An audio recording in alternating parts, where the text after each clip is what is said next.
mboka le président Timothée Lenoir efficace et tozali ko déplorer et ko dénoncer ba genre ya ba arrestation moko arbitrairement auto constaté à l'égard il y a leader nabiso il y a Front des jeunes pour les sections patriotiques moi mboka Timothée Lenoir jour pour jour le lo un mois depuis ba levé moi mboka Timothée Lenoir efficace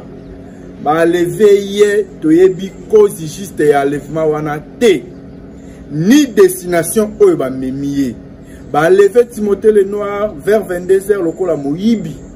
lokola ngwalima lokola bandi lokola criminel lokola voyou mais Timothée Lenoir c'est un homme intègre un homme juste un homme respecté oyo ayebaka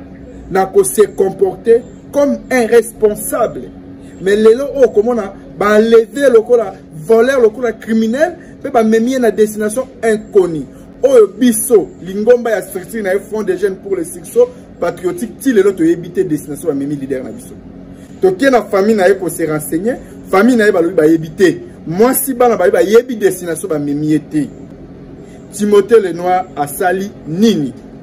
Timothée Lenoir a joué eloko ya nani Timothée Lenoir a yibi eloko ya nani pour que a mérité ou a mérité la minute oyo Timothée Lenoir défend les valeurs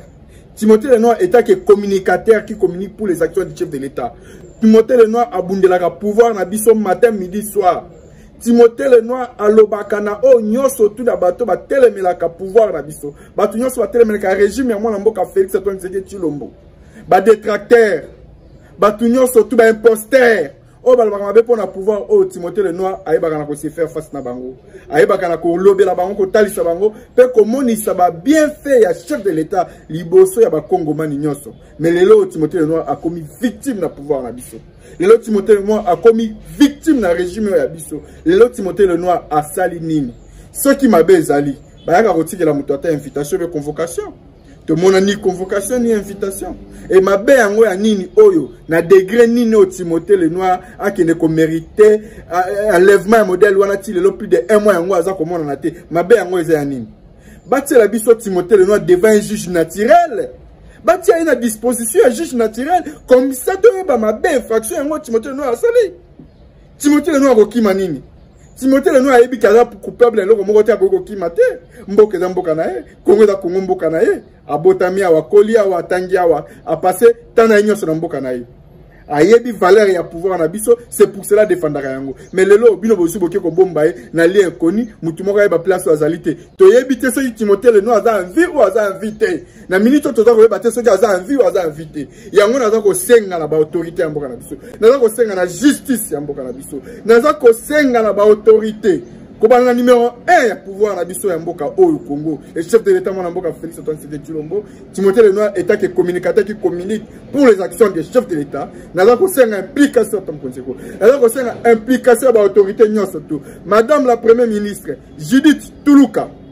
tala likambo ya mwana mboka Timothée Lenoir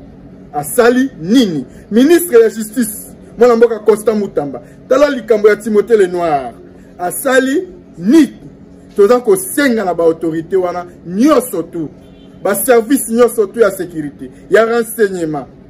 la police phare armée na biso ba service tout oyo boyeba ko landela place nini ba bomi mutu songolo pakala bomeka un peu ko landela likambo oyo toyeba soki ba tieli biso ye wapi ti lelo yango tozo landa 1 mois aza na contact ni ya famille na ye aza na contact ni ya biso bato ya structure na ye aza na contact ni ya ba o ba proche na ya ta mutu moko ya bi place Timothée Lenoir azati et to continuer bo ti wapi soki bobomi Timothée Lenoir bo pesa biso ta corps na ye biso moko famille na ye to kunda ye biso moko ba proche na ye ba collaborateur to kunda ye to za na besoin so bobomi bo pesa ta corps na ye au lieu que to ye besika azalité to za déranger to za choquer toza tout moment vraiment na état moko ya malamu te toza kolela butu lokola moi na kena ndako ya Timothée Lenoir na moni mwasi na bana baza kolela bana batanga le sécurité bana bakomi lelo oyo moi abandonné muta kozwa si abana na ye asante po papa la ba mutanda ozwa so abana na ye bana lelo bafanya na ndako baza chômer bazo kende sous classe te même condition kolia et je suis malamu te pona nini ko komisa famille ya mutu foyer ya mutu tina niveau modèle oyo pona nini aza lelo le seul muto foyer na ye famille na ye babanda ko talela siko botie na condition muto sa ko yeba te to koloba nini yango na cadre wana tota ko senga kaka libération ya Timothée Lenoir sans condition. Bobi misela biso ye place bo bombiye to mona ye bo mettre na disposition juge naturel na ye ce qui a allé en vie to mona ye to ye ba dossier ngo ce qui a nini pour que to ye ba na kolande on a kimeno ça fait que solution e ba na kozoma mona mboka Timothée Lenoir aye ba na kozala libre pe aye ba na ko évacuer na ba occupation na ye comme ndenge amesana kosala uta début ya ba carrière na ye surtout na cadre ya politique ndenge abundaka butu lokola moi.